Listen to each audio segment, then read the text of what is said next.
Apakah Anda saat itu sering menggunakan tempat tidur? Berdasarkan hasil uji di atas, terdapat 22 atau 91,7% responden yang tidak menggunakan tempat tidur, dan hanya terdapat 1 atau 4,2% responden yang menggunakan tempat tidur.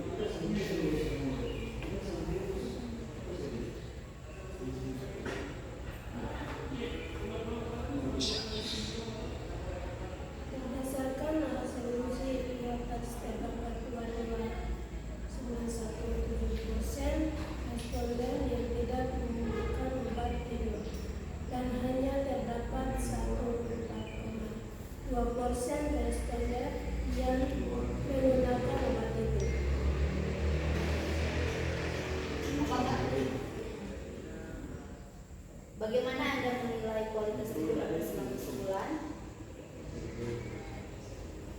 Berdasarkan hasil uji di atas, terdapat 14 atau 58,3% responden yang menilai bahwa memiliki kualitas tidur yang cukup baik, dan 9 atau 37,5% responden yang menilai bahwa memiliki kualitas tidur yang cukup buruk dari total 23 responden. Apakah Anda sering mengantuk saat melakukan aktivitas di siang hari? Berdasarkan uji di atas, terdapat 17 atau 70,8% yang menjawab ya, 5 atau 20,8% responden yang menjawab tidak, dan 1 atau 4,2 responden yang menjawab lainnya. Untuk pertanyaan, apakah Anda sering mengantuk saat melakukan aktivitas di siang hari? Berapa sering Anda tidak dapat menahan ngantuk ketika belajar, makan, atau beraktivitas lainnya? Berdasarkan hasil uji di atas, terdapat 16 atau 66,7% responden yang menjawab ya, seringkali 2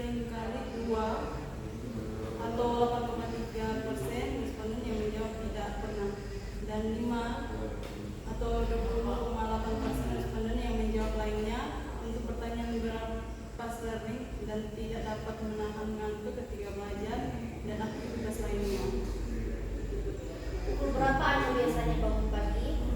Berdasarkan uji di atas, terdapat 11 atau 60,8% responden yang bangun pada jam 7 pagi, dan 12 atau 50% responden yang bangun setelah atau sebelum 7 pagi. Berapa lama Anda tidur di malam hari? Berdasarkan hasil uji di atas, terdapat 1 atau 4,2% responden yang memiliki jam tidur selama 12 jam. Kemudian 10 atau 41,7% responden yang memiliki tidur selama 9 jam, dan 12 atau 50% responden yang memiliki jam tidur di luar jam 12 dan jam 9. Berapa lama Anda biasanya baru tertidur tiap malam? Berdasarkan hasil uji di atas, terdapat 9 atau 37,5% responden yang menjawab 1 sampai 2 jam. Kemudian 4 atau 16,7% responden yang menjawab 1 sampai 3 jam, dan 10 atau 41,7% responden yang menjawab lainnya. Dari pertanyaan, berapa lama Anda biasanya baru tertidur tiap malam?